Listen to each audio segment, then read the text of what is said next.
이 시간 하나님께서 우리에게 주시는 말씀은 창세기 20장 1절에서 8절의 말씀입니다. 창세기 20장 1절에서 8절의 말씀,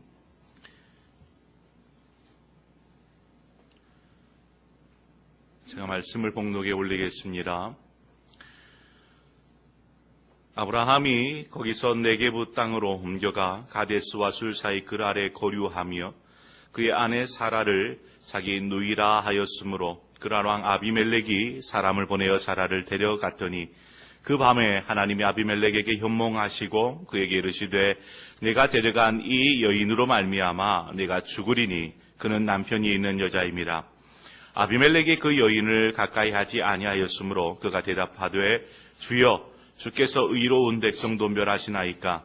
그가 나에게 이는 내 누이라고 하지 아니하였나이까. 그 여인도 그는 내 오라비라 하였사오니 나는 온전한 마음과 깨끗한 손으로 이렇게 하였나이다. 하나님이 꿈에 또 그에게 이르시되 내가 온전한 마음으로 이렇게 한 줄을 나도 알았으므로 너를 막아 내게 범죄하지 아니하게 하였나니 여인에게 가까이 하지 못하게 함이 이 때문이니라. 이제 그 사람의 아내를 돌려보내라. 그는 선지자라. 그가 너를 위하여 기도하리니 내가 살려니와 내가 돌려보내지 아니하면 너와 내게 속한 자가 다 반드시 죽을 줄 알지니라. 아비멜렉이 그날 아침에 일찍이 일어나 모든 종들을 불러 그 모든 일을 말하여 들려주니 그들이 심히 두려워하였더라. 아멘.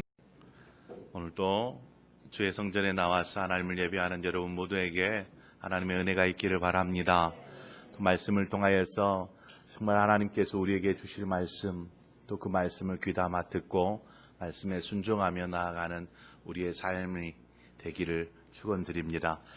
오늘 본문에 보니까 아브라함이 20여 년 동안 살았던 거주지를 떠납니다. 헤브론에 있는 마므레 상수리 나무 숲풀에서 그쪽에서 기거하면서 20년을 보내다가 이제 그가 다른 곳으로 옮겨가죠. 그곳이 어디입니까? 1절에 보니까 그랄이라고 이야기합니다. 그랄이라는 지역으로 그가 이제 이사를 하게 됩니다. 그가 왜 이사를 하게 되었을까? 특별한 이유가 있어서 그랬을까? 결정적인 이사를 하게 되는 목적이 있었다라고 보여지지는 않습니다. 유목민으로 살기 때문에 좀 더 나은 환경의 장소, 또 목초지가 있는 곳, 그곳을 찾아서 아마 이사를 간 것 같습니다. 여하튼 그가 가족 모두를 데리고 또 가축과 짐승들 모든 것을 가지고 그랄로 내려가게 됩니다. 그랄로 내려가니까 그랄을 다스리는 왕, 그랄 왕 아비멜렉이 다스리는 그 지역 안으로 들어가서 이제 살게 되는 것이죠. 자, 그렇게 되다 보니까 하나의 사건이 벌어집니다. 오늘 본문의 내용인데요. 그가 이사를 가면 그냥 이사를 가서 그곳에서 거주하면 되는데 자기의 아내 사라를 그 사람들에게 소개할 때에는 제 아내예요 이렇게 소개하지 않고 제 누이예요 이렇게 소개를 하는 것입니다. 근데 실제로 아브라함의 누이가 맞아요. 사촌에 이렇게 해서 누이가 맞습니다. 맞기는 하지만 그래도 우리가 1차적으로는 제 아내입니다 이렇게 소개하지 않겠어요? 그런데 누이라 소개합니다. 그런데 그 이유가 있어요. 왜 누이라고 소개를 했는지 본문은 아니지만 11절 중반 이하에 나와요. 뭐라고 하냐면 내 아내로 말미암아 사람들이 나를 죽일까 생각하였으며, 사람들이 내 아내를 보고 나를 죽일까 봐 두려워서 누이라 이렇게 얘기했다라고 변명하듯 이야기하는 내용이 나옵니다. 자, 이렇게 이러한 사건이 있기 전에 사람들에게 제 누이입니다 이렇게 소개를 하고 나니까 이 그랄 왕을 다스리는 아비멜렉이 사라를 취합니다. 자기가 있는 곳으로 불러들입니다. 왜 그럴까요? 누이이기 때문에 가능한 것입니다. 아내였으면은 아내를 범할 수 없기 때문에 어쩔 수 없지만 그가 누이이기 때문에 혼자 있는 몸이기 때문에 그를 취할 수 있는 것이죠. 그러니까 이 사라를 자신의 누이라 소개한 그 이유로 결국은 아내를 아비멜렉에게 빼앗기는 일이 벌어지고 말았습니다. 자, 이렇게 아비멜렉이 사라를 취하게 되죠. 이때에 하나님께서 이제 꿈에 아비멜렉에게 나타나셔서 너는 범죄한 것이라, 범죄하였다. 너는 곧 죽게 될 거야. 이렇게 말씀하시는 것이죠. 이처럼 하나님께서 일하심으로 모든 것을 바로 잡아가시는 하나님을 우리는 보게 됩니다. 어떻게 보면 아브라함 개인에게 있어서는 참 치욕스럽고 부끄러운 그러한 일이 아닐 수 없습니다. 그런데요, 이 일이 단순히 이번 한 번이 아니었어요. 이전에도 그와 같은 일이 똑같이 있었어요. 25년 전입니다. 그가 가나안에 살 때에 가나안에 기근이 들었어요. 살 길이 막막해지자 그가 행한 곳이 어디냐면 애굽이었습니다. 애굽에 들어가서 살게 되는데 그곳에 애굽왕 바로와의 또 문제가 좀 일어나게 됩니다. 사라가 25년 전이어서 좀 더 젊었을까요? 지금은 사라가 90세가 되었습니다. 그때라면은 어떻습니까? 그때는 조금 더 젊었는지 모르겠지만 성경에는 분명하게 얘기를 해요. 사라가 얼마나 아름다웠는지 사람들이 사라를 보면 아브라함과 결혼해 있는 상태이니까 아브라함을 죽이고 혼자 된 사라를 취하려고 하지 않을까, 이 생각을 누가 하냐면 아브라함이 합니다. 아브라함이. 그래서 사라를 자신의 누이라고 또다시 그때에도 소개를 하게 됩니다. 창세기 12장 13절에 보면은요, 원하건대 그대는 나의 누이라 하라. 그러면 내가 그대로 말미암아 안전하고 내 목숨이 그대로 말미암아 보존되리라 하니라. 그러니까 아내라고 소개하면 사람들이 자신을 죽이고 아내를 빼앗아 갈까봐 사람들에게 나의 누이라 얘기하는 것입니다. 그랬더니 바로 왕이 이 사라를 보고 아리답고 아름다우니까 자신의 이 궁정으로 불러들이는 것입니다. 그러니까 오늘 본문에 나오는 사건, 그랄 왕 아비멜렉에게 이루어졌던 일과 과거 25년 전에 있었던 바로 왕에게 있었던 일, 이것은 똑같은 레파토리를 가지고 있어요. 아브라함에게 있어서는 너무나 부끄럽고 수치스러운 일일 것입니다. 자기 살자고 아내를 팔아버리는 그러한 행위이기 때문에 그렇습니다. 이러한 일들이 똑같이 재현되는 모습을 볼 때에 아마 우리 많은 여성분들이 아브라함을 향하여서 돌멩이를 던질지도 모릅니다. 믿음의 조상이라 불리는 아브라함이 어떻게 이럴 수 있을까? 왜 아브라함은 과거에 한번 잘못했으면 그때로 끝내지 똑같은 일을 또다시 반복할까? 25년의 시간이 흘렀는데 아브라함은 아무런 변화도 믿음의 성장도 없었던 것일까? 우리는 생각해 볼 수 있습니다. 저는 아브라함을 두둔하고 싶은 생각은 없습니다. 그런데 오늘 말씀을 보면서 아브라함의 모습 속에서 보편적인 인간의 모습을 발견하게 됩니다. 우리의 모습을 발견하게 되더라는 것입니다. 자, 그래서 오늘 우리가 잠깐 동안 사람, 인간의 보편적인 모습은 어떠한가? 보편적인 본성은 어떠한가? 이 부분들을 좀 살펴보고 넘어가려 합니다. 우리는 하나님께서 우리를 창조하실 때에 가치 있는 존재로 창조하셨습니다. 하나님은 우리를 흙으로 창조하셨죠. 흙으로 빚으셨습니다. 아름답게 빚으셨죠. 하지만 그것은 흙에 지나지 않습니다. 그것에 가치가 있다라고 보여지지는 않아요. 무가치한 존재인 것이죠. 하지만 하나님께서 어떻게 하십니까? 그 코에 생기를 불어넣으십니다. 생기를 불어넣으시니까 어떻게 됩니까? 사람이, 흙덩이가 살아있는 영적인 존재, 생명이 되는 것입니다. 한마디로 가치 있는 존재로 변화된 것이죠. 바뀐 것입니다. 하나님께서 아브라함에게 창세기 12장 2절에 보면 내가 너로 큰 민족을 이루고 내게 복을 주어 내 이름을 장대하게 하리니 너는 복이 될지라 이렇게 말씀하십니다. 저는 이 구절을 통하여서 하나님께서 아브라함을 너는 가치 있는 존재야 이렇게 인정하고 계심을 보게 됩니다. 하나님은 아브라함을 가치 있는 존재로 여기셨고 또 그러한 아브라함과 함께 하셨으며 아브라함을 인도하고 계시는 것을 보게 됩니다.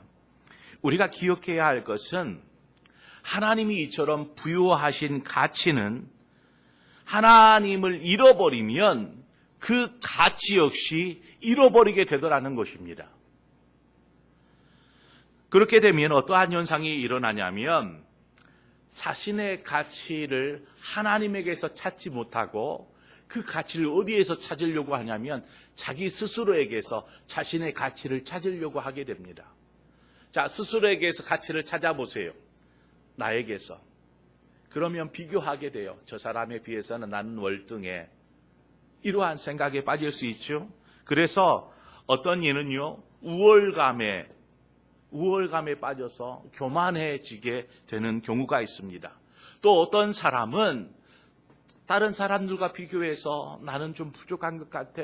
나는 왜 이럴까? 이러한 열등감에 의해서 스스로 회의에 빠지고 낙심하게 됩니다. 이처럼 결국 삶의 가치를 하나님께 두지 않으면 그 가치를 어디에 두냐? 자신에게 두더라는 것이죠. 그래서 결국 그의 삶은 자기 중심의 삶을 살아가게 됩니다. 자기 중심의 삶을 통해서 자신에게 주어진 그러한 의지대로, 자유대로 그렇게 살아가는 것이죠. 여러분, 자기 중심적이다라는 말은요, 다르게 내 모든 의지를 내가 가지고 있어서 내 손아귀에 있는 내 자유의지를 가지고 내 마음대로 사는 것을 이야기합니다. 그럼 사람이 자신의 뜻대로 자신의 마음대로 산다라고 한번 생각해 보세요. 그럼 어떠한 삶을 살까요? 자기 의지를 자기 마음대로 사용한다고 하면 결국 범죄함으로 빠져들게 되어 있습니다. 그렇지만 하나님 중심, 하나님께 가치를 두고 하나님 중심의 삶을 산다라면 그 말은 다른 말로 자신에게 주어진 자유롭게 선택하고 결정할 수 있는 자유의지를 자신이 가지고 있지 않고 이것을 하나님께 양도하는 것이죠. 하나님께 양도하는 것입니다. 자, 하나님께 우리의 삶을 하나님의 손에 올려드리면 그때서부터요, 하나님의 역사가 시작됩니다.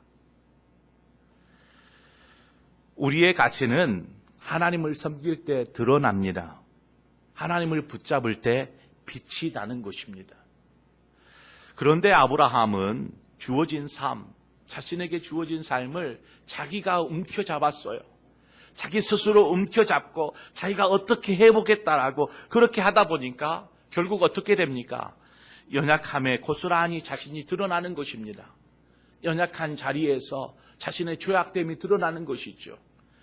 아내를 그냥 그렇게 자신 살자고 나의 누이입니다 속이면서 그렇게까지 하는 것입니다. 여러분, 가치를 잃어버린 사람은 쉽게 죄인으로 전락할 수 있습니다. 로마서 3장 10절에서 12절 말씀을 보니까요, 의인은 없나니 하나도 없으며 깨닫는 자도 없고 하나님을 찾는 자도 없고 다 치우쳐 함께 무익하게 되고 선을 행하는 자는 없나니 하나도 없도다라고 말씀합니다. 바울은 그렇게 선을 행하는 자가 아무도 없으므로 결론지어서 이렇게 얘기를 해요. 모든 사람이 죄를 범하였음에 하나님의 영광에 이르지 못하였더니, 모든 사람이. 이 모습이 보편적인 인간의 모습입니다. 바꿔서 우리의 모습이다라는 것입니다. 우리의 모습은 바로 이와 같아요. 그래서 우리는 모두 죄인인 것입니다. 하나님 앞에. 사람 앞에서는 모르겠어요. 저 사람에 비해서 나는 좀 더 의로워요, 의롭다라고 이야기할 수 있을지 모르지만 우리가 하나님 앞에 서면 우리는 죄인일 수밖에 없더라는 것입니다. 혹 나는 죄인이 아니에요. 이렇게 이야기하실 수 있는 분이 계십니까? 아니면 저는 죄인인 건 맞는 것 같아요. 하지만 저 흉악한 사람에 비하면 나는 그렇게 흉악한 죄를 범하지 않았어요. 그래서 저런 사람과 같은 동급으로 취급하지 말아주세요. 동급의 죄인이 아니에요 라고 이야기할 수 있을까요? 아브라함이 아내 사라에게 남편으로서 해서는 안 될 그러한 행동, 말을 하였습니다.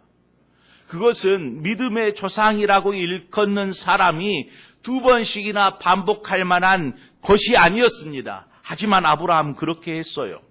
자, 그러함 죄를 범한 아브라함, 실수한 아브라함을 향하여서 우리가 돌을 던질 수 있을까요? 우리 스스로도 하나님 앞에서 어떻습니까? 몸둘 바 모를 죄인인데 다른 죄를 범한 사람을 향하여서 죄인이라 하면서 뭐라고 이야기할 수 있을까요? 이러한 말이 있죠. 뭐 묻은 개가 뭐 묻은 개 나무랜다 라고. 같은 죄인임에도 다른 사람을 탓하고 손가락질하고 이렇게 하는 것이죠. 여전히 우리는 죄인일 수밖에 없더라는 것입니다. 그래서 보편적인 사람의 마음 가운데에는 바로 이러한 악한 본성이 깔려 있습니다. 악한 본성이. 그래서 계속해서 죄를 반복하고 반복해요. 아브라함처럼. 우리는 이렇게 회개하고 죄를 짓는 것을 알고 하나님 앞에 나와서 회개합니다. 하나님 용서해 주세요. 용서해 주세요. 때로는 막 눈물로 대성통곡을 하며 하나님 잘못했어요. 하면서도요. 뒤돌아서 똑같은 일을 또 반복합니다. 아브라함처럼. 이렇게 죄를 돌이키고서도 다시 반복합니다. 그래서 우리는 한 가지 전제할 수 있어요. 보편적인 사람에게는 우리는 죄를 지었고 또 죄를 지을 수밖에 없는 죄성을 가진 연약한 존재다라는 사실입니다. 이것에서 벗어날 수 있는 사람은 아마 아무도 없을 것입니다. 아브라함이 이전에 애굽에서 경험했었던 일을 또다시 그랄 지역에 와서도 재현하고 있습니다.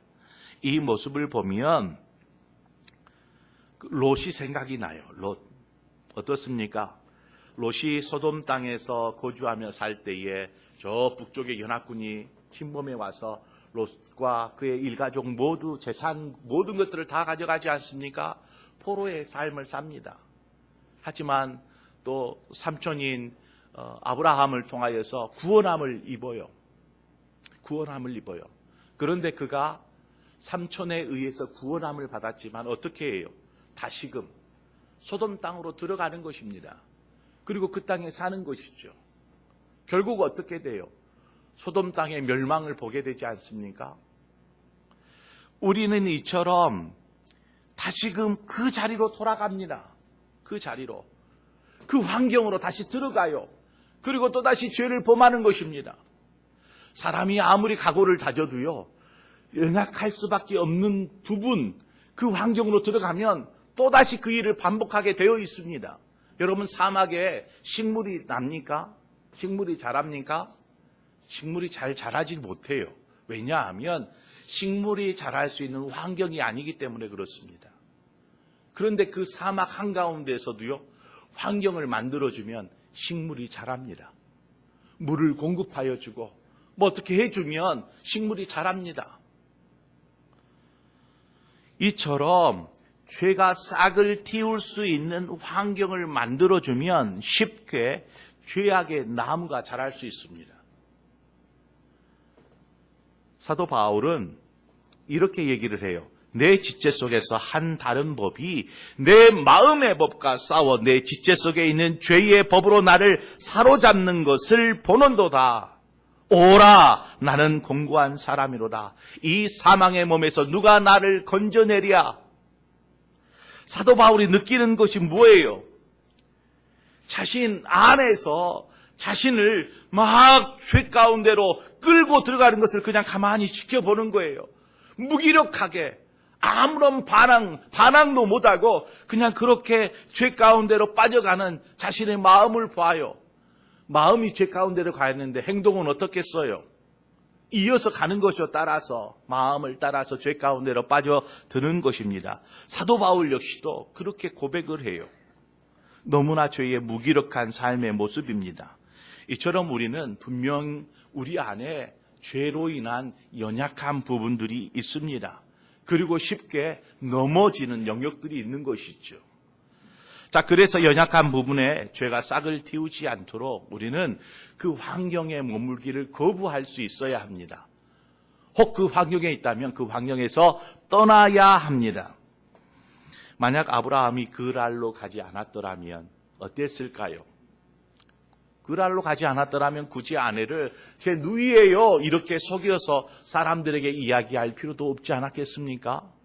그래서 우리는 그런 죄의 현장으로 나아가지 않아야 합니다. 할 수만 있다면. 자, 이제 우리가 시선을 하나님께로 좀 옮겨보죠. 우리가 아브라함을 통하여서 보편적으로 사람은 죄 가운데서 너무나 무기력하고 연약한 모습이다. 그래서 했던 것 또다시 반복하고 죄 가운데 빠져드는 그러한 인간의 보편적인 모습을 보았더라면 이제 우리가 하나님을 바라보자라는 것입니다. 하나님을 바라보면은요, 오늘 본문을 통해서 보면 하나님이 아브라함에 대해서 분명히 아브라함이 잘못했잖아요. 오늘 본문에 그랄 왕이 잘못했나요? 아니면은 아브라함이 잘못했나요? 우리는 분명하게 판단할 수 있습니다. 아브라함이 잘못됐다라고. 그런데 하나님께서 아브라함에게 대하여 아브라함을 너 왜 그랬니? 이렇게 탓하거나 아브라함에게 이 일로 문제 삼은 부분이 없어요. 본문뿐만 아니라 본문 끝날 때까지 한번 나중에 읽어보세요. 하나님께서 아브라함아, 너 왜 그런 잘못을 했니? 왜 아내를 내 누이라고 속여서 사람들에게 이 얘기에 그렇게 두려웠니? 이렇게 얘기한 부분이 없어요. 심지어는요, 25년 전에 애굽에 갔을 때 똑같은 일이 재현되었다 그랬잖아, 있었다 그랬잖아요. 그때에도 하나님은 아브라함에게 뭐라고 얘기하지 않았어요. 왜 그랬을까요? 하나님은 아브라함에게서가 아니라 도리어 그다지 큰 문제가 없어 보이는 아비멜렉에게 문제를 삼습니다.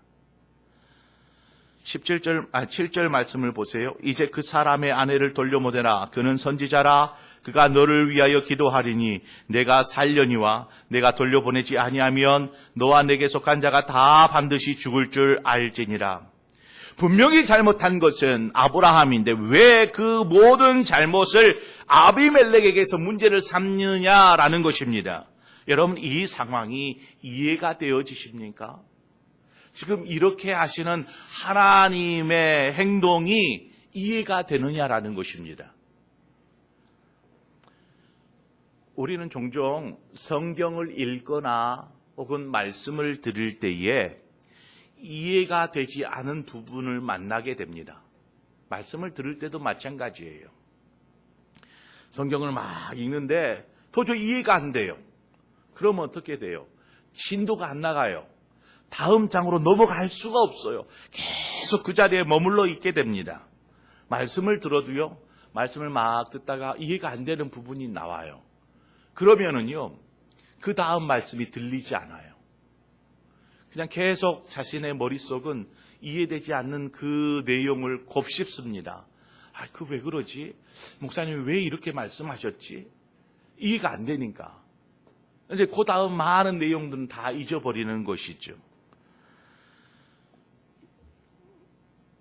자, 우리가 말씀을 준비하면서 이 부분을 오늘 본문의 내용을 묵상하다가 저 역시도 딱 멈춰섰어요. 넘어갈 수가 없는, 이해가 잘 안 돼요. 제 머릿속으로 한참을 들여다보면서 말씀을 묵상해도 잘 이해가 안 돼요. 그래서 오랜 동안 씨름했습니다.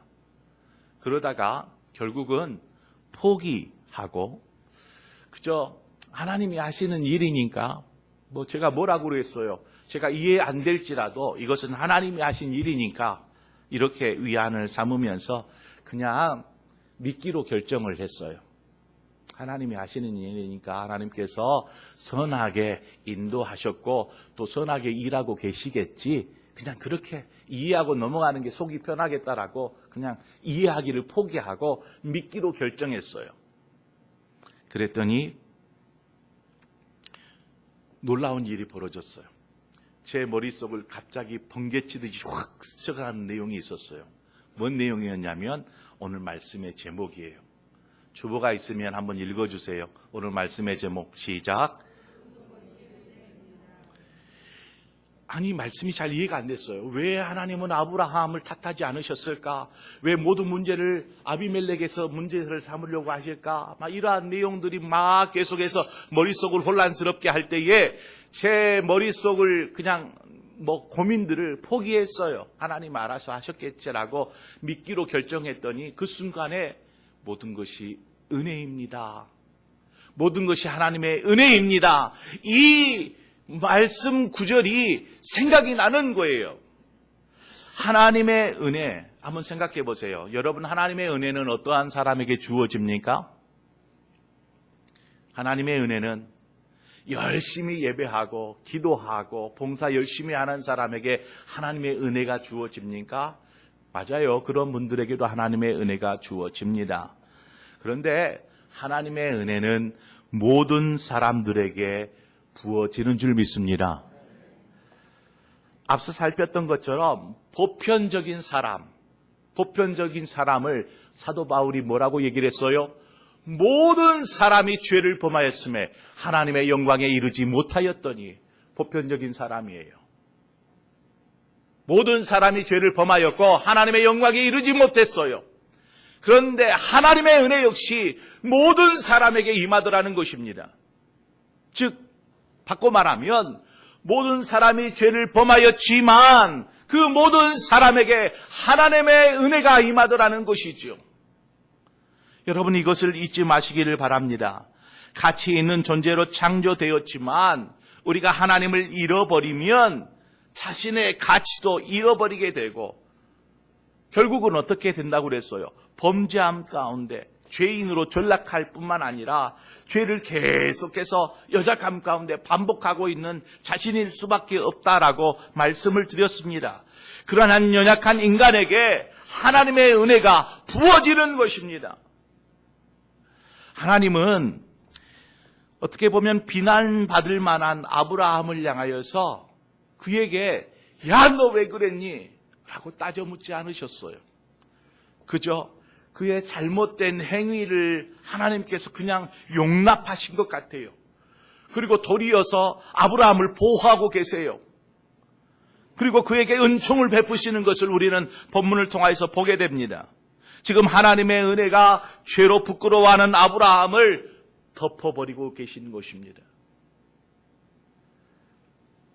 저는 여기에서 우리 스스로의 모습을 발견합니다. 저의 모습을 발견합니다. 흠 많고 연약하고 쉽게 넘어지는 나이인데 하나님은 여전히 하나님의 은혜로 덮으시고 계시더라는 것이죠. 하나님께서 이러한 하나님의 은혜로 덮으심이 아브라함, 오늘 본문의 아브라함에게만 국한되어 있는 일이겠습니까? 그가 믿음의 조상이기 때문에 그에게 하나님의 은혜가 임하고 있어 라고 이야기할 수 있을까요? 단언컨대 구약의 역사는 하나님의 은혜의 역사입니다. 구약의 역사는 뿐만 아니라 3년 동안 예수님께서 제자들을 가르치시죠. 또 직접 보여주십니다. 따라해라 본을 보여주시고 그렇게 훈련시킨 제자들. 그런데 예수님께서 십자가에 달리실 때에는 어떻게 합니까? 예수님께서 고난당하실 때에 그들이 모두 주님을 외면합니다.